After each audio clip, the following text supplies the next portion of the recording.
Hello, નમસ્કાર મિત્રો, જય શ્રી કૃષ્ણ. સ્વાગત છે એક નવા વિડીયોમાં. અને મારા વિડીયો સારા લાગે તો લાઈક અને મારી ચેનલને સબસ્ક્રાઈબ જરૂર કરજો.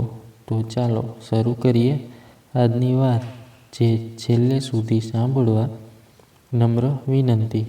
આજે ઘણા સમય પછી રાજુ ખૂબ જ ખુશ હતો, કેમ કે તેના મિત્રો અક્ષય, રાહુલ, દીપક અને તેની ખૂબ જ સારી મિત્ર અંજના સાથે તેના મામા ઘરે જવાનું થયું હતું. પછી તેઓ બીજા દિવસે તેઓ મામાના ઘરે જવા નીકળી જાય છે. અને મામાનું ઘર પણ ખૂબ જ દૂર હતું, તેથી આખો દિવસ મુસાફરી કર્યા બાદ પણ તેઓ મામાના ઘરથી ખૂબ જ દૂર હોય છે. અને રાત્રિના 7 વાગ્યા હોય છે. તે સમયે અંજના કહે છે કે આજે રાત્રિના 7 વાગ્યા છે, તેથી આપણે અહીં નજીકના ગામમાં આજે રાત્રે રોકાઈએ. તેથી અંજનાના કહેવા મુજબ તેઓ નજીકના ગામમાં રાત્રિ રોકાણ માટે જાય છે.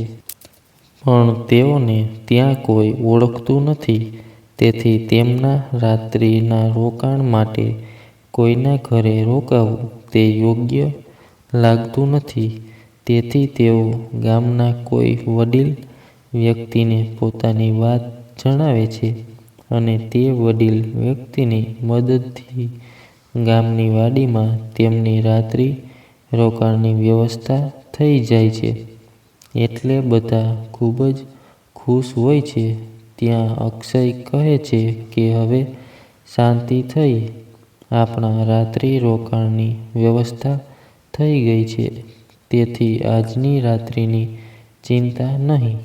પણ એમને હજુ ક્યાંય ખબર હોય છે કે આ રાત્રિ કેટલી ભયાનક બનવાની છે. તેથી તેઓ બધા પોતાની મસ્તીમાં હોય છે. ત્યાં રાહુલ કહે છે કે હજુ તો રાત્રેના 7:45 થયા છે અને રાત્રે જમવાનું એ દાદાના ઘરે જ કીધું છે, જેમને આપણને અહીં વાડીમાં રાત્રિ રોકાણની વ્યવસ્થા કરી આપી હતી. તેઓએ આપણને 8:30એ કહ્યું છે, તો હજુ તો ઘણો સમય છે. ચાલો ને મિત્રો, આપણે ગામમાં એક ચક્કર મારતા આવીએ અને એ બહાને આપણી ગામ લોકોની સાથે ઓળખાણ અને મુલાકાત પણ થાય અને આપણને ગામ દેખવા અને જાણવા પણ મળે. પછી દીપકે કીધું કે સારો વિચાર છે, ચાલો ને ગામમાં જતા આવીએ. અને બધા ગામની મુલાકાત લેવા જાય છે. તે સમયે તેઓ એક વૃદ્ધ બાને જુએ છે અને રાજુ કહે છે, ચાલો ને આપણે એ વૃદ્ધ બાને મળીએ અને ગામને જાણીએ, કેમ કે ગામના વિશે તેમનાથી વધુ જાણકારી કોઈ નહીં આપી શકે. અને બધા તે વૃદ્ધ બાને મળવા જાય છે. પછી બાની નજીક જતાં જ અંજના બોલે છે કે નમસ્તે બા.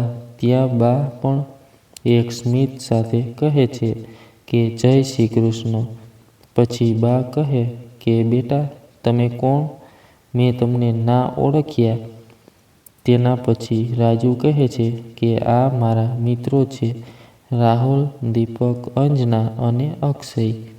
અમે બધા મામાના ઘરે જવા નીકળ્યા હતા અને સાંજના સમયે અંધારું થતાં અમે ગામમાં રાત્રિ રોકાણ માટે આવ્યા હતા અને અત્યારે અમે ગામમાં એક ચક્કર મારવા નીકળ્યા છીએ. તેથી ગામના લોકોની મુલાકાત પણ થાય ને ગામ પણ જોવા મળે.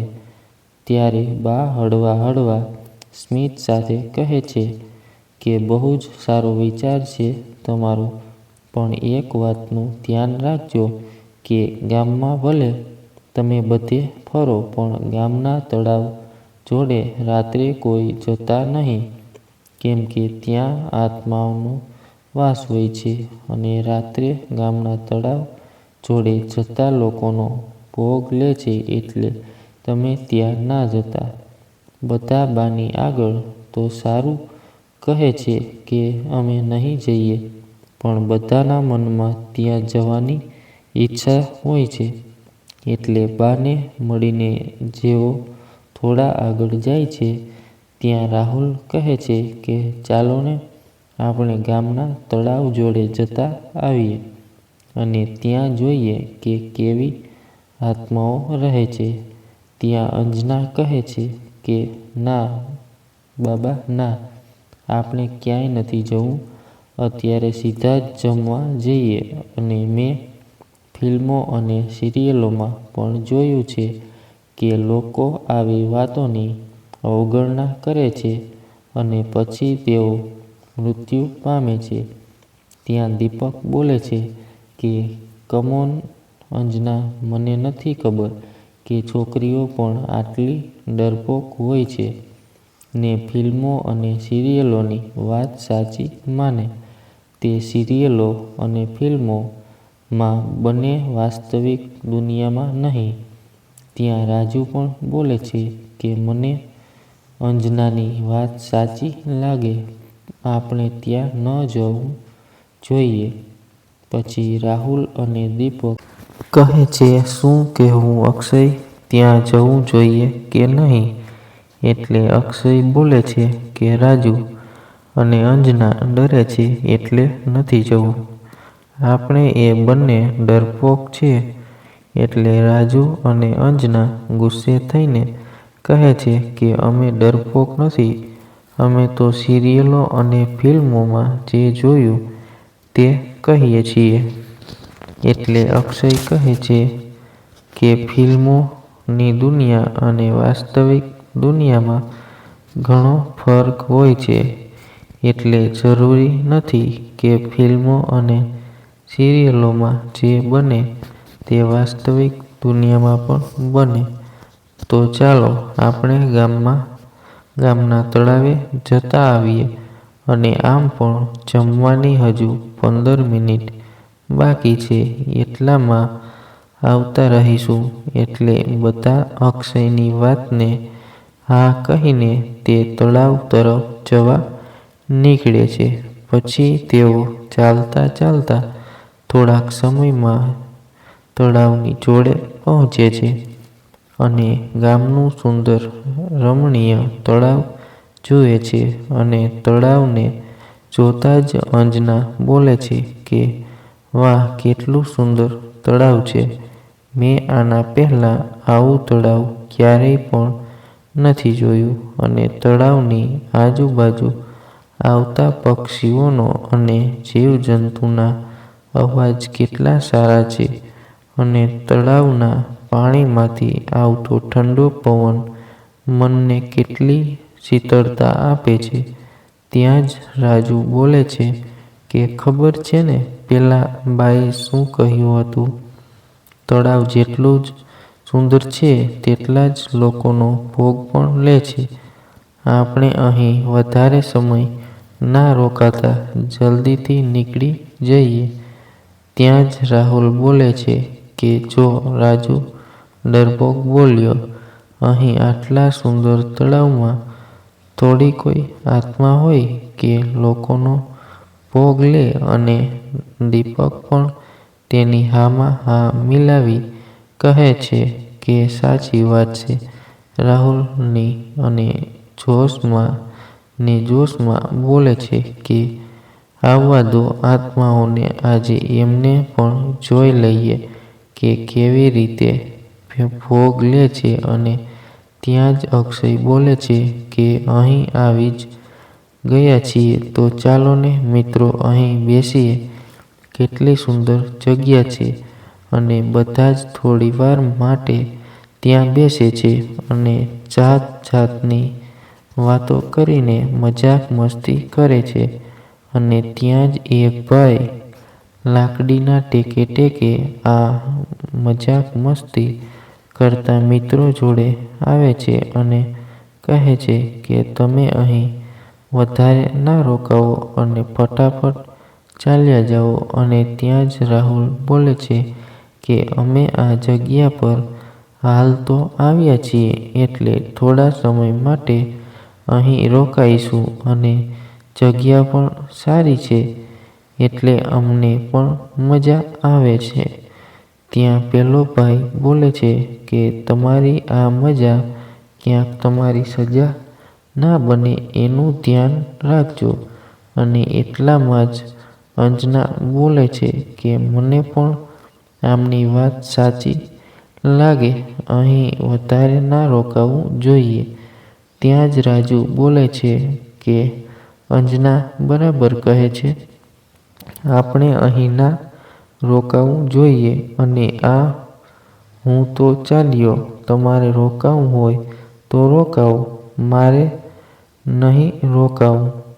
ત્યાં જ અક્ષય બોલે છે કે જો ડરપોક રાજુ ચાલ્યો અને આવા ડરપોક લોકો આપણા મિત્રો છે. ત્યાં જ રાજુ પાછો આવીને કહે છે કે ફરી વાર કહું છું કે હું ડરપોક નથી. તો અક્ષય કહે છે તો જાય છે કેમ? ઊભો રહે ને, કોઈ આવીને તને ખાઈ નહીં જાય. ત્યાં જ રાહુલ બોલે છે ને, ઓ ભાઈ અહીંથી નીકળો ને, ખોટું બધાને ડરાયા વગર. ત્યાં જ પેલો ભાઈ બોલે છે કે હું ડરાવતો નથી, આ તો તમને ચેતવું છું. ત્યાં જ રાહુલ ફરીથી બોલે છે કે અમને કંઈ નહીં થાય, અને વધારે ડરાવીશ તો તારા માટે સારું નહીં થાય, એટલા માટે અહીંથી નીકળવાનું કર. ત્યાં જ પેલો ભાઈ રાહુલની વાત સાંભળીને કહે ચહેરા પર સ્મિત સાથે ભડકો થઈને ગાયબ થઈ જાય છે. તે જોઈને બધા ખૂબ જ ડરી જાય છે. અને ત્યાં જ અંજના બોલે છે કે આ શું થયું? અને ત્યાં જ રાજુ પણ બોલે છે કે આ ભડકો શાનો હતો? અને દીપક પણ ડરતા ડરતા બોલે છે કે મેં આવું પહેલા ક્યારેય નહીં જોયું. અને ત્યાં જ અક્ષય બધાને હિંમત આપતા કહે છે કે ચિંતા ના કરો, આવું તો ફિલ્મો અને સિરિયલોમાં પણ થાય છે, તેથી ડરો નહીં. અને અક્ષયનું આટલું બોલતા જ રાહુલ મારી ભૂલ થઈ ગઈ કરતા જ બેભાન થઈ જાય છે. અને ત્યાં બધા વધારે ડરે છે ને એ ડરના લીધે રાજુ અને અંજના ખૂબ જ ધ્રુજી રહ્યા હોય છે.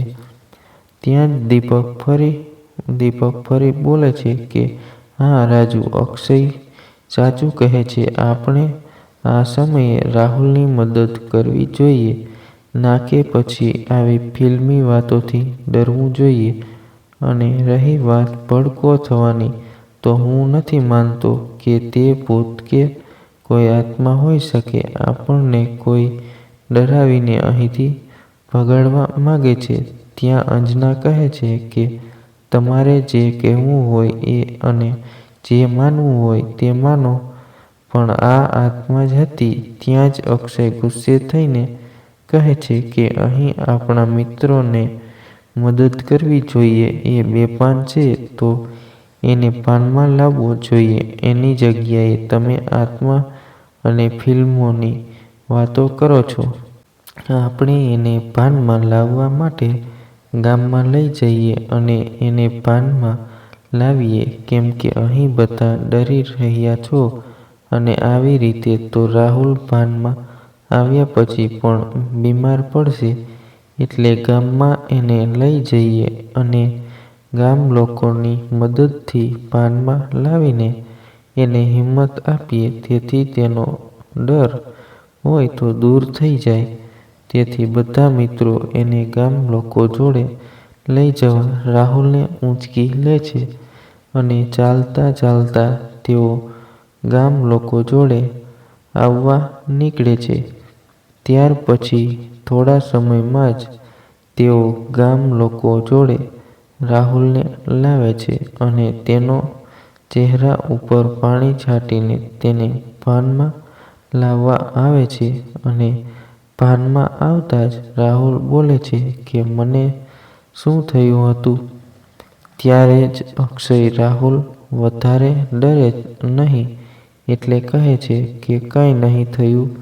આપણે પેલા દાદાના ઘરે હવે રાત્રિના જમવા માટે જવાનું છે. ત્યાર પછી તેઓ દાદાના ઘરે જમવા જાય છે. તે સમયે દાદા રાજુને પૂછે છે કે અહીં આવવામાં કંઈ પણ તકલીફ તો નથી થઈ ને? ત્યારે રાજુ બોલે છે કે ના, અમને કંઈ તકલીફ નથી થઈ અને જમવાનું સારું થાય છે.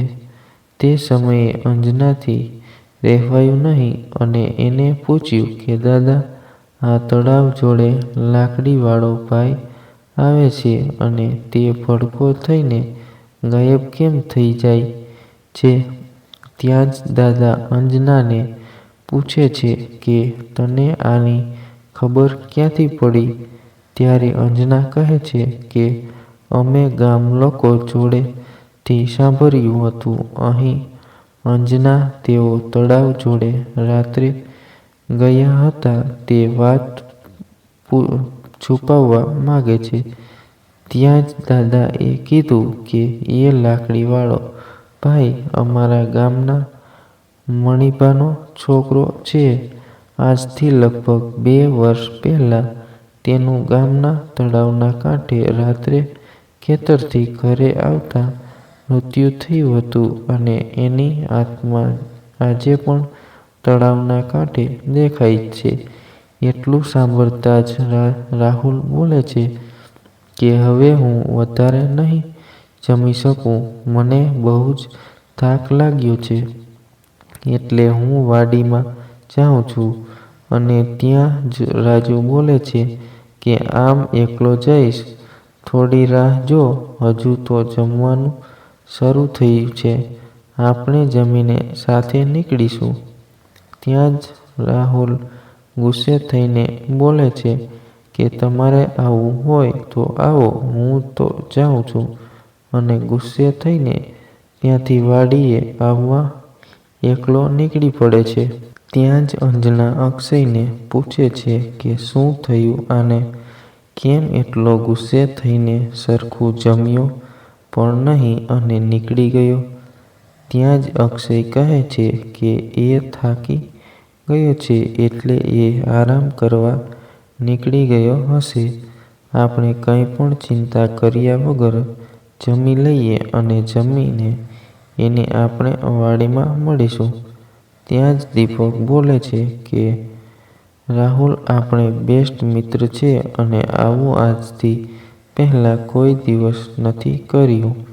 એટલે મને જરૂર કંઈક દાળમાં કાળું લાગે છે અને હું પણ રાહુલને આમ અજાણ્યા ગામમાં એકલો જવા દેવા માંગતો નથી.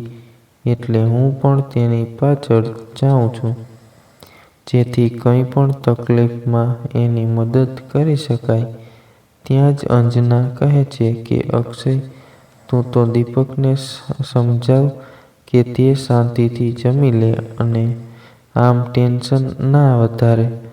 ત્યાં અક્ષય પણ દીપકની વાતમાં હામાં હા મિલાવીને કહે છે કે દીપકની વાત સાચી છે. આમ રાહુલને એકલો અજાણ્યા ગામમાં ના જવા દેવાય. અને દીપક પણ રાહુલની પાછળ વાડીએ આવવા નીકળી પડે છે. મિત્રો, અત્યાર સુધીની જે તમે વાર્તા સાંભળી તે વાર્તા મુસીબતમાં ફસાવવાની શરૂઆત છે અને હવે જે વાર્તા આવશે તે તમને સાચા ડરનો અનુભવ કરાવશે. અને તેની મજા ત્યારે આવશે જ્યારે તમે ઉપરનો ભાગ સાંભળ્યો હશે ને વાર્તાને સમજ્યા હશો. એટલા માટે નીચેનો ભાગ પણ શાંતિથી સાંભળજો જે તમને સાચા ડરનો અનુભવ કરાવશે. દીપક પણ રાહુલની પાછળ આવવા નીકળી પડે છે અને મનમાં એક વાતનો વિચાર કરે છે કે રાહુલ પણ કેટલું ઝડપી ચાલે, રસ્તામાં ક્યાંય પણ દેખાતો નથી.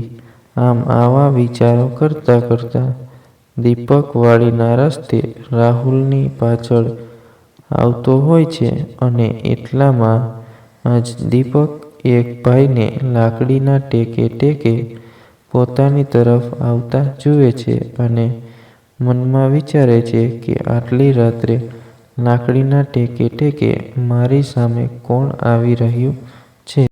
કદાચ એ ભાઈ તો નહીં જે અમને તળાવ આગળ મળ્યા હતા અને ભડકો થઈ ગયા હતા?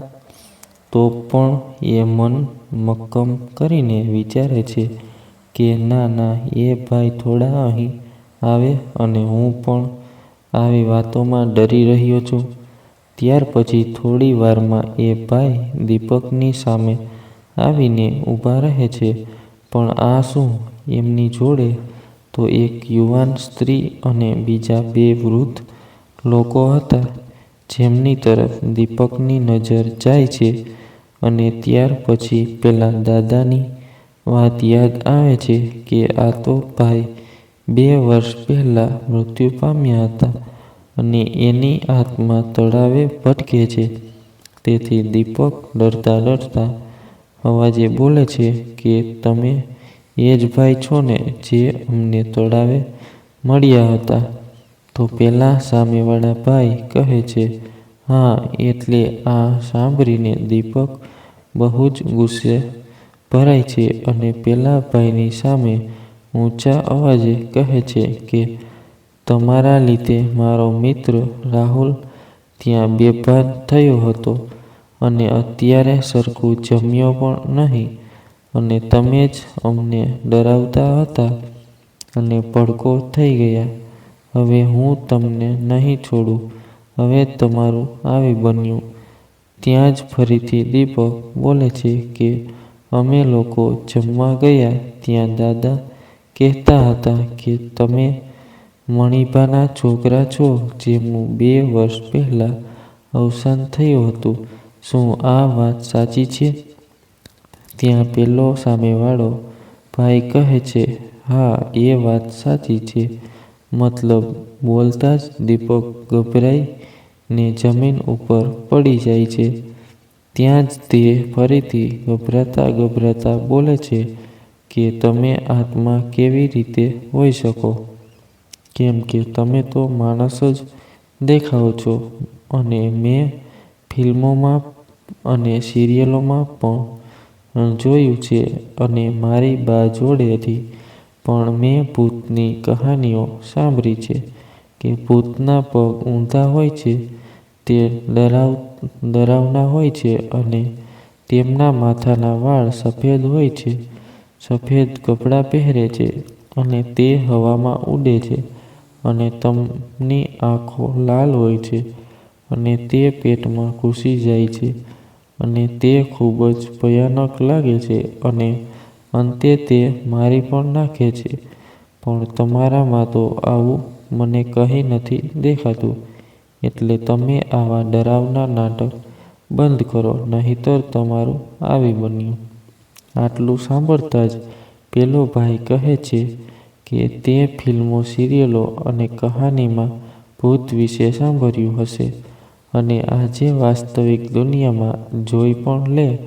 અને એટલું કહેતા પેલા ભાઈની સાથે રહેલી યુવાન સ્ત્રી હવામાં ઉડવા લાગે છે અને તેની આંખો લાલ થઈ જાય છે અને તેની આંખોમાંથી અને ગળામાંથી લોહી વહેવા લાગે છે અને પેલા 2 વૃદ્ધ લોકો પણ દીપકને ઘેરી લે છે અને તેમનો આકાર ખૂબ જ મોટો થતો જાય છે.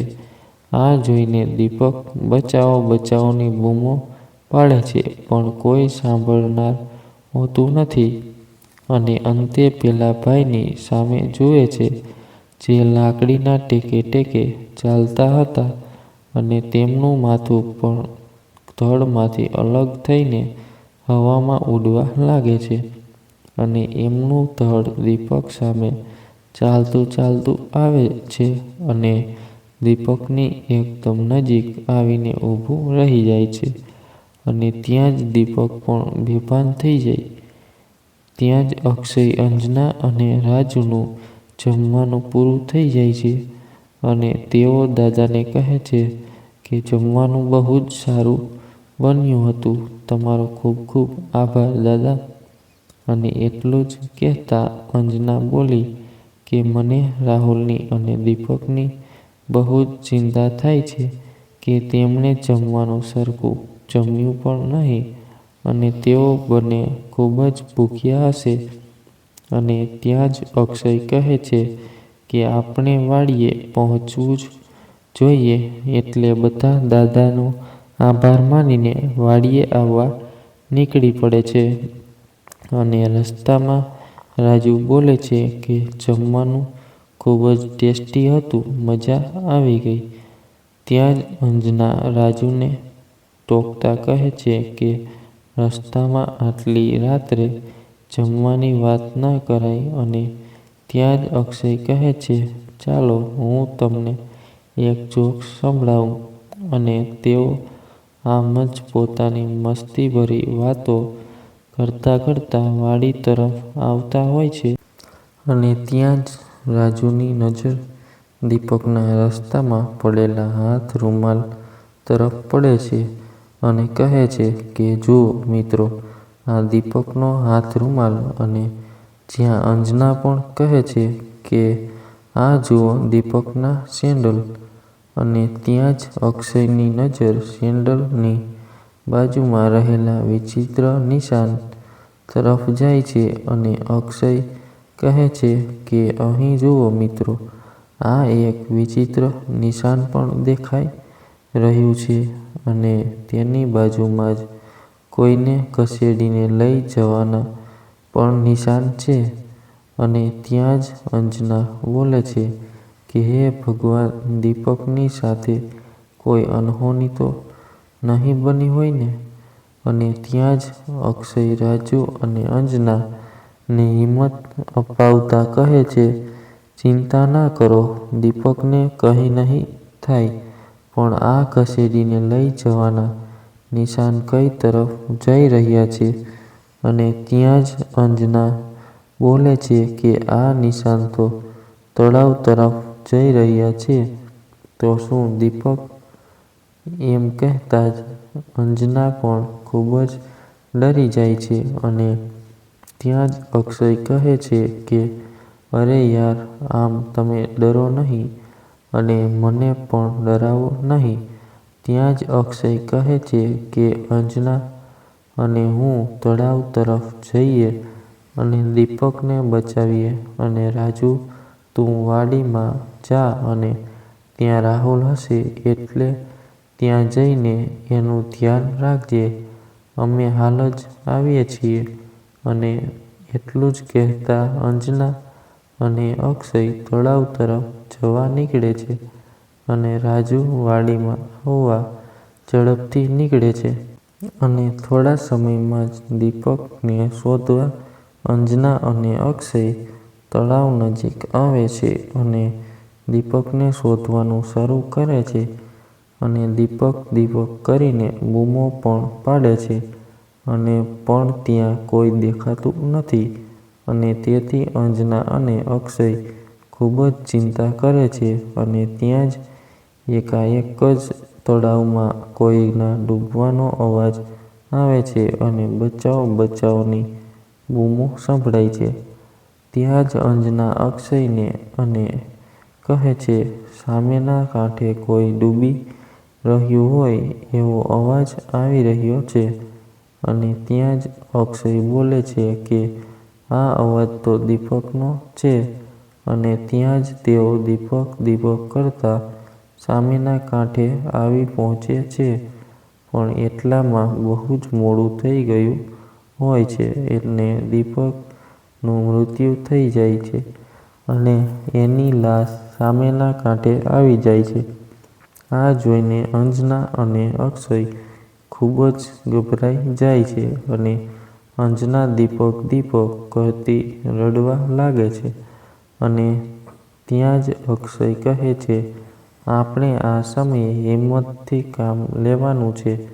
અને એ જ સમયે એક પડછાયો અંજના અને અક્ષયની પાછે આવીને ઊભો રહે છે અને કહે છે કે મારું મૃત્યુ થઈ ગયું છે, તેથી તમે મારામાં વધારે વિલાપ ના કરો અને ખૂબ જ ઝડપથી રાહુલની જોડે જાઓ, નહીંતર તમારામાંથી કોઈ પણ નહીં બચે.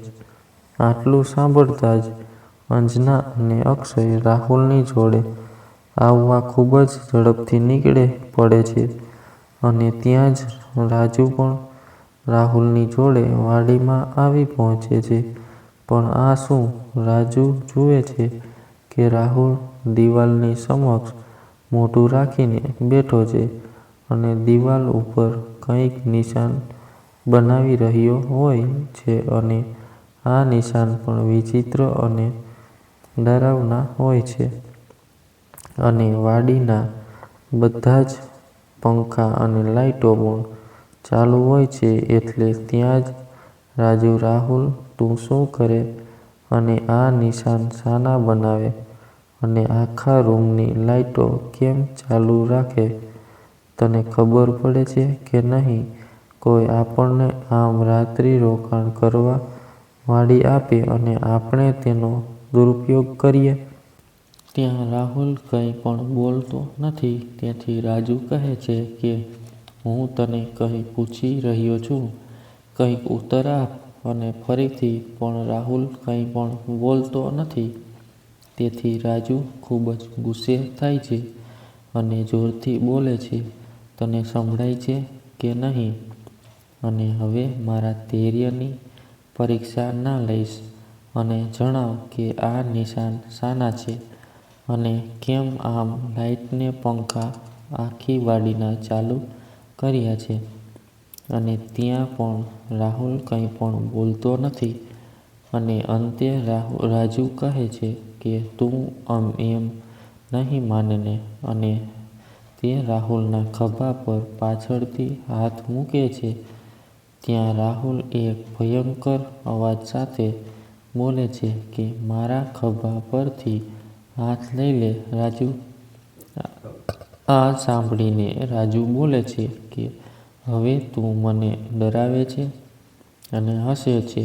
અને ત્યાં જ ફરીથી રાહુલ ભયંકર અવાજ સાથે કહે છે કે મારા ખભા પરથી હાથ લઈ લે.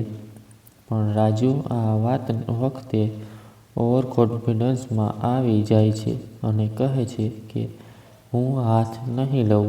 અને ત્યાં રાહુલ બોલે છે કે હવે છેલ્લી વાર કહું છું, હાથ લેવો છે કે નહીં? અને ત્યાં જ રાજુ બોલે છે કે ના, મારે નથી લેવો.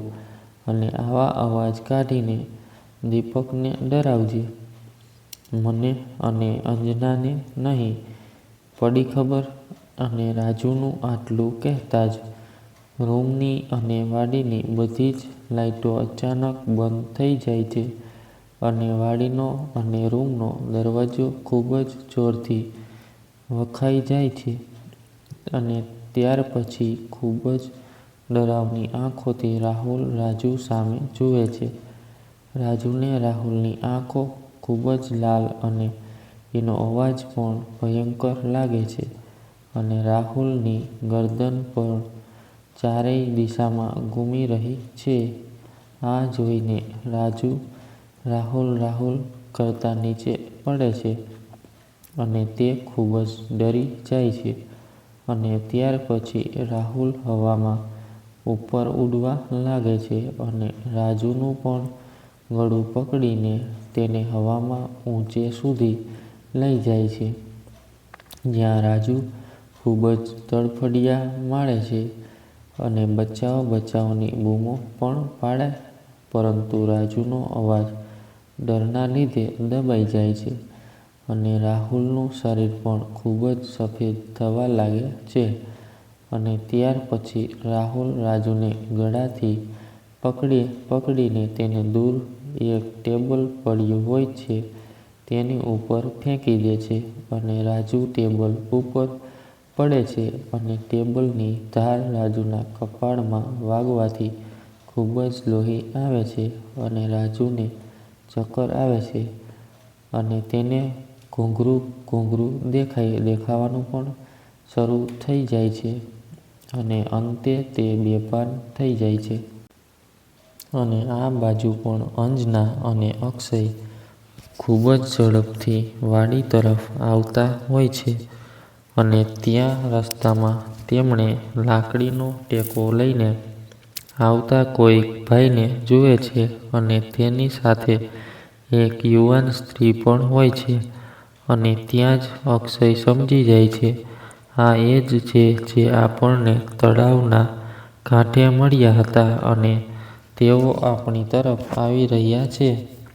પણ આપણને તો તે ભાઈ જ મળ્યો હતો અને આની બાજુમાં આ યુવાન સ્ત્રી કોણ છે અને તે કેમ આપણી તરફ આવી રહી છે? પછી તે ભાઈ અને યુવાન સ્ત્રી એકદમ રાહુલ અને અંજનાની નજીક આવી જાય છે અને અંજના પણ ડરના માર્યા ખૂબ જ ધ્રુજી રહી છે અને તેનું શરીર પણ પરસેવો થઈ રહ્યું હોય છે. અને ત્યાં જ અંજના બોલે છે કે આપણો અંતિમ સમય આવી ગયો લાગે છે. ત્યાં અક્ષય ફરીથી હિંમત આપતા કહે છે કે કંઈ નહીં થાય, આપણે ડરીશું તો જરૂર માર્યા જઈશું, એટલે આપણે ડરવાની જરૂર નથી અને હિંમતથી કામ લેવાનું છે. એટલે ત્યાં જ અક્ષય લાકડીના ટેકે આવતા ભાઈને પૂછે છે કે તમે એ જ છો ને જે અમને તળાવની જોડે મળ્યા હતા અને ત્યારે અમારો મિત્ર દીપક ત્યાં મૃત્યુ પામ્યો છે અને હવે હું પણ તમને ઓળખી ગયો છું કે તમે કોણ છો. અને ત્યાં જ અંજના પણ બોલે છે કે મને પૂરો વિશ્વાસ છે કે દીપકને મારનાર પણ આ જ વ્યક્તિ છે.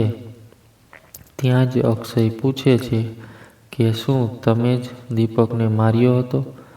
ત્યાં જ પેલી સ્ત્રી ઉત્તર આપે છે હા. ત્યાં જ અક્ષય પૂછે છે કે કેમ તમે મારા મિત્રને માર્યો? એણે તમારું શું બગાડ્યું હતું? ત્યાં જ પેલો ભાઈ બોલે છે તમારો મિત્ર દીપક અમને જોઈ લેવાની અને બતાવી દેવાની મોટી વાતો કરતો હતો અને તમારો મિત્ર રાહુલ તો અમને ચેલેન્જ કરતો હતો. તેથી તેઓ અમને પરિણામ બતાવે એ પહેલાં અમે તેમને પરિણામ બતાવી દીધું.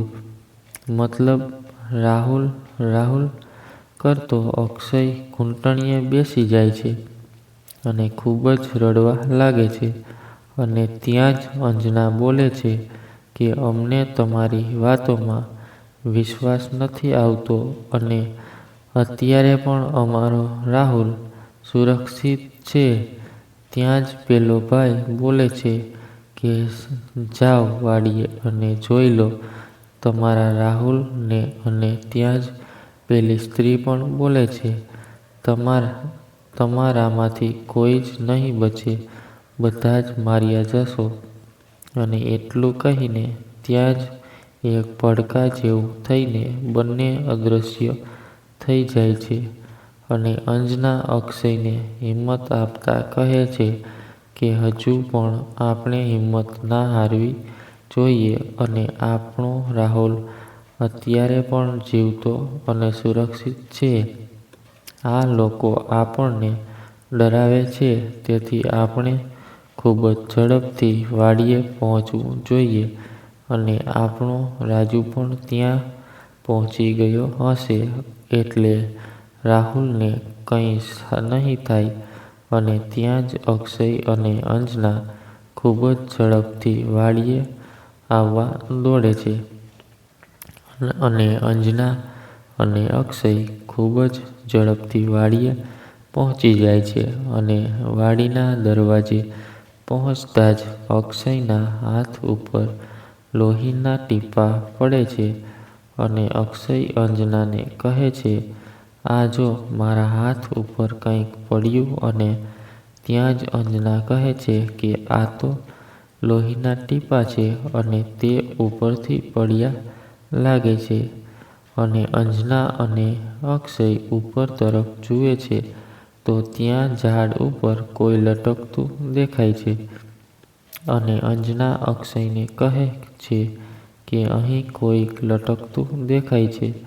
અને ત્યાં અક્ષય ખૂબ જ ધારીને જુએ છે અને ત્યાં જ તેને રાહુલનું શરીર ટૂંપો કાઢેલી હાલતમાં લટકતું દેખાય છે અને રાહુલના મોઢામાંથી લોહી વહે છે અને જેના ટીપાં અક્ષયના હાથ ઉપર પડે છે. ત્યાં જ અક્ષય અંજનાને કહે છે કે ઝાડ ઉપર જે લટકી રહ્યું છે તે બીજું કોઈ નહીં, આપણો મિત્ર રાહુલ છે અને તેના મોઢામાંથી લોહી પણ વહી રહ્યું છે. ત્યાં જ અંજના કહે છે કે પેલો લાકડીના ટેકે ટેકે આવતો ભાઈ સાચું કહી રહ્યો હતો અને આપણો રાજુ ક્યાંય છે એને તો કંઈ નહીં થયું ને? આટલું કહેતા જ અંજના બોલે છે કે હવે બધું જ પૂરું, હવે આપણામાંથી હવે કોઈ જ નહીં જીવતું રહે. ત્યાં જ અક્ષય અંજનાને કહે છે કે આપણે આવી નેગેટિવ વાતોમાં ધ્યાન ન આપતા, આપણે રાજુને શોધવો જોઈએ. અને તેઓ રાજુ કરતા વાડીના અંદર જાય છે, જ્યાં રાજુ એક ટેબલની નીચે કપાળમાં વહેતા લોહીની સાથે બેહોશ હાલતમાં જોવા મળે છે.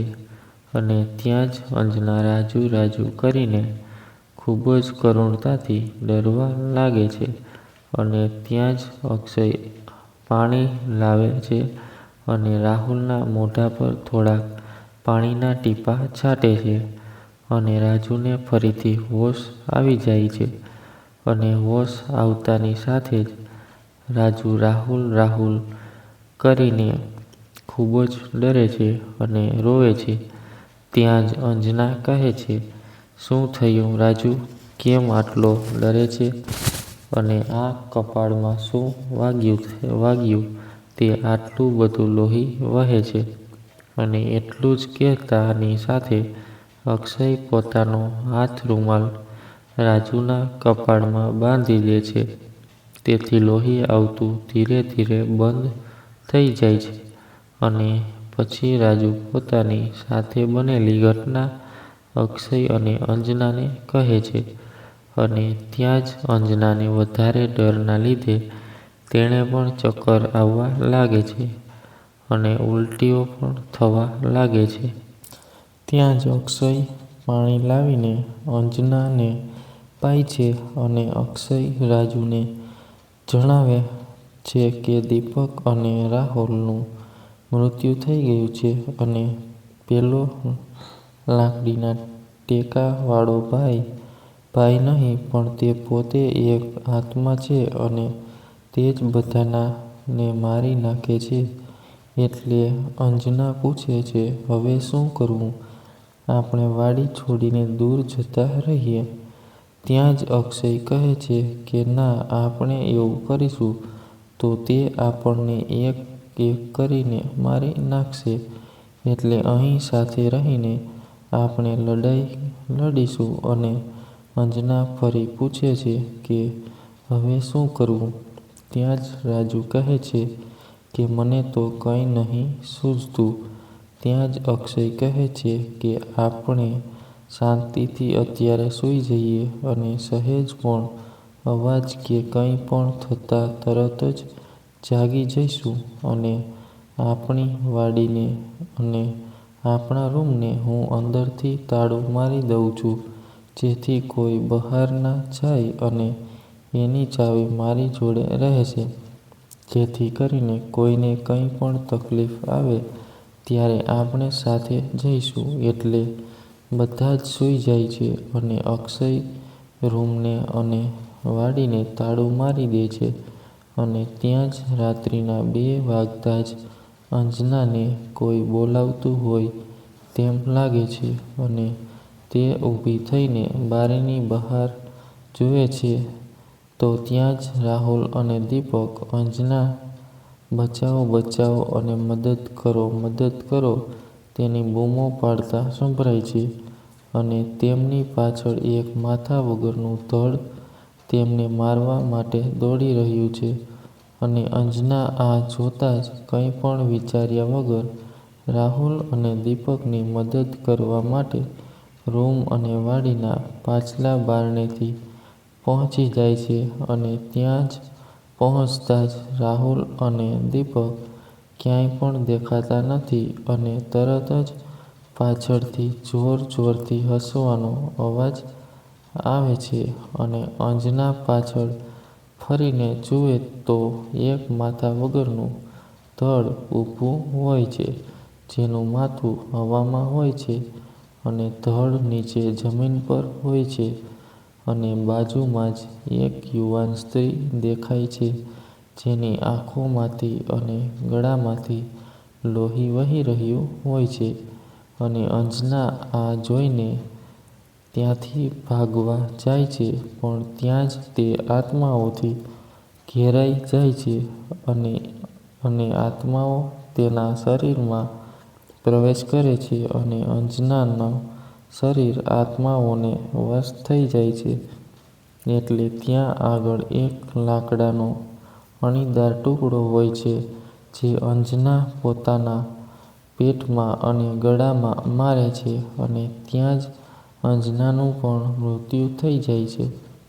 અને આ બાજુ રાજુને ડરના કારણે ઊંઘ નથી આવતી અને જેવી રાજુની આંખ ખુલે છે તેવી જ ત્યાં અંજના દેખાતી નથી અને તે ખૂબ જ ડરતા અવાજે અક્ષયને ઉઠાડે છે અને અક્ષય પણ ઉઠતાની સાથે જ ગભરાઈ જાય છે અને બંને જણ અંજના કરીને ટહુકો કરે છે, પણ અંજના ક્યાંય પણ દેખાતી નથી અને એકાએક નજર રાજુની બારીમાં જાય છે, ત્યાં રાજુને લોહીથી લથપથ અંજના દેખાય છે અને તરત જ અક્ષયને રાજુ ખૂબ જ ઝડપથી અંજના જોડે પહોંચે છે, પણ બહુ જ મોડું થઈ જાય છે અને અંજના મૃત્યુ પામે છે.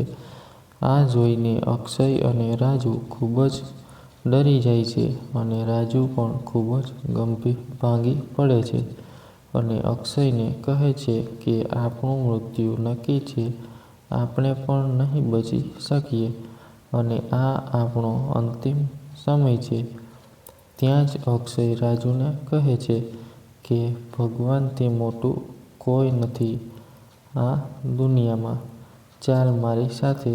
અને અક્ષય રાજુને ઉપર રૂમમાં લઈ જાય છે અને ત્યાં જ અક્ષય પોતાના પોકેટમાંથી હનુમાન ચાલીસાની બુક નીકાળે અને અક્ષય અને રાજુ બંને જણ હનુમાન ચાલીસાનો પાઠ કરે છે અને પાઠ શરૂ કરતાની સાથે જ રૂમની લાઈટો અને પંખા ચાલુ બંધ થવા લાગે છે અને બહારથી ચીજો પડવાના અને રોવાના અવાજો જોરથી સંભળાય છે અને રાહુલ, દીપક અને અંજનાની બચાવની બૂમો સંભળાય છે અને જોરથી વાતાવરણમાં તોફાન આવવા લાગે છે ને હવાઓ ખૂબ જ તેજ ચાલવા લાગે છે અને બારી અને બારણા એકબીજાને અથડાઈને ખૂબ જ અવાજ કરે છે અને આ જોઈને રાજુ અને અક્ષય ખૂબ જ ગભરાઈ જાય છે. તો પણ તેઓ હનુમાન ચાલીસાનો પાઠ ચાલુ છે અને 3 કે 4 પાઠ કર્યા પછી બધું જ અચાનક શાંત થઈ જાય છે અને કોઈનો પણ અવાજ સંભળાતો નથી. પછી અક્ષય કહે છે કે હવે આપણે બચી જઈશું અને એ આત્માઓ આપણું કંઈ પણ નહીં કરી શકે અને ભગવાન આપણી રક્ષા જરૂર કરશે અને તારે તાર મામાના ઘરે જવાનું સપનું જરૂર પૂરું થશે. તેના પછી તેઓ તરત જ સૂઈ જાય છે અને લગભગ સવારના 4:30 વાગ્યા હોય છે અને એવામાં પેલી યુવાન સ્ત્રી અંજનાનું રૂપ લઈને આવે છે અને રાજુને રાજુ હું અંજના કરીને ટહુકો કરે છે અને ત્યાં જ રાજુની આંખો ખુલે છે અને ત્યાં જ અંજનાને જોતા રાજુ બધું જ ભાન ભૂલીને અંજનાને મળવા ચાલ્યો જાય છે.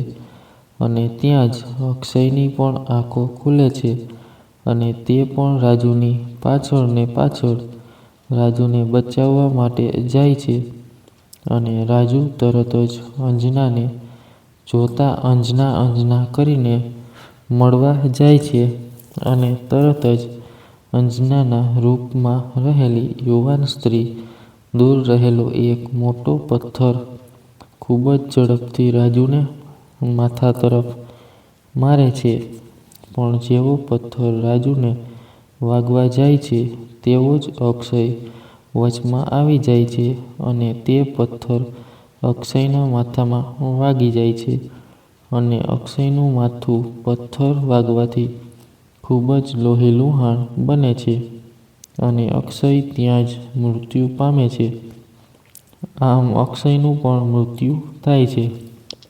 પણ અક્ષય મરતા રાજુને કહે છે કે મારી હનુમાન ચાલીસાની ચોપડી ઉપર રૂમમાં પડી છે અને હવે સવાર થવાની પણ તૈયારી છે, એટલે ઉપરના રૂમમાં હનુમાન ચાલીસાની ચોપડી પડી છે તે સવાર સુધી વાંચજે અને કોઈ પણ સંજોગોમાં હનુમાન ચાલીસા વાંચવાના બંધ ના કરતો. અને એટલું કહેતા જ રાજુ ખૂબ જ ઝડપથી વાડીના ઉપરના રૂમમાં આવે છે અને હનુમાન ચાલીસાના પાઠ વાંચવાનું શરૂ કરે છે. અને જેવો રાજુ હનુમાન ચાલીસાના પાઠ કરવાનું શરૂ કરે છે અને ત્યાં જ પહેલાં કરતાં પણ વધુ જોરથી ચીસો સંભળાય છે. અંજનાની બચાવો બૂમો અને અંજનાનો રડવાનો અવાજ સંભળાય છે. તેના મિત્રોનો રાજુનો ટહુકો સંભળાય છે. જોરથી બારીઓ અને બારણાં એકબીજાને અથડાય છે અને રૂમની અને વાડીની લાઇટો જોરદાર અવાજ સાથે ફૂટવા લાગે છે અને પંખા પણ ખૂબ જ ઝડપથી ફરે છે અને માથા વગરનું ધડ રાજુને મારવા માટે આવતું હોય તેનું દ્રશ્ય રાજુને અંદરથી ખૂબ જ હચમચાવી મૂકે છે. તો પણ તે હનુમાન ચાલીસાનો પાઠ ચાલુ રાખે છે અને થોડા જ સમયમાં સવાર પડી જાય છે અને લોકોનો અવરજવરનો અવાજ સંભળાય છે.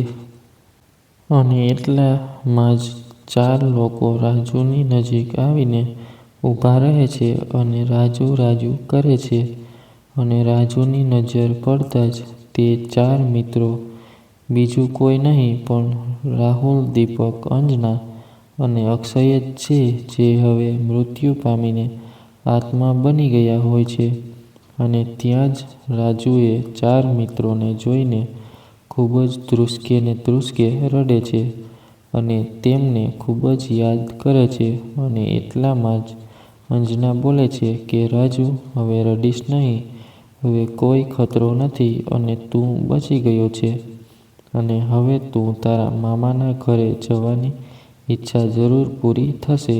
અને ત્યાં અક્ષય પણ કહે છે કે હા રાજુ, અંજનાની વાત સાચી છે અને હિંમત રાખ, કોઈ દિવસ ડરીશ નહીં. અને ત્યાં રાહુલ પણ બોલે છે કે હા રાજુ, ભલે અમે આ દુનિયામાં નથી પણ તને હંમેશા યાદ કરીશું, તને કોઈ દિવસ નહીં ભૂલીએ. અને ત્યાં દીપક પણ બોલે છે કે રાજુ, હવે ફરીથી આ ગામમાં કોઈ દિવસ ના આવતો અને આ ગામથી ખૂબ જ દૂર જતો રહેજે અને કોઈ દિવસ આ ઘટનાને યાદ કરીને મન દુઃખ ના કરતો અને હિંમત ના હારતો અને બહાદુરીથી અને સમજણથી કામ કરીશ તો જીવનમાં તું હંમેશા વિજય બનીશ અને કોઈ દિવસ તને નિરાશા નહીં જોવી પડે.